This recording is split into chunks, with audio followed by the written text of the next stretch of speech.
Hi అండి. Carrot రైస్‌ని ఎలా ప్రిపేర్ చేసుకోవాలనేది మనం ఇప్పుడు చూద్దాము. 2 క్యారెట్లు తీసుకున్నాను నేను. ఇలా తురిమి పెట్టుకున్నాను క్యారెట్ అంతటిని. రసం ఏమీ పిండకూడదు, అలానే పెట్టుకోవాలి.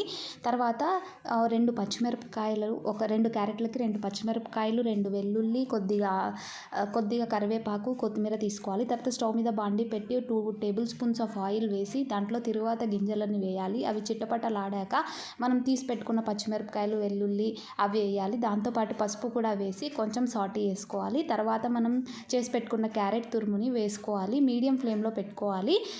తర్వాత కొద్దిగా మగ్గింది కదా ఇక్కడ చూసినట్టు, అలా మగ్గినప్పుడు కొద్దిగా నేను వాంగీబాత్ పౌడర్ అనేది యాడ్ చేసుకున్నాను. లేదా మీరు మసాలా పౌడర్ అయినా కానీ యాడ్ చేసుకోవచ్చు. ఊరికే 1/2 టేబుల్ స్పూన్ మాత్రమే యాడ్ చేసుకోవాలి. చేసుకొని దించి పెట్టుకోవాలి 2 మినిట్స్ స్టవ్ మీద పెట్టాక. తర్వాత మనకి దాంట్లో సరిపడా ఉప్పు వేసుకోవాలి. ఎంతకు తగితే అంత అన్నం వేసుకొని కలిపి పెట్టుకుంటే లంచ్ బాక్సెస్కి super tasty carrot rice ready అయిపోతుంది. సబ్స్క్రైబ్ చేసుకోండి.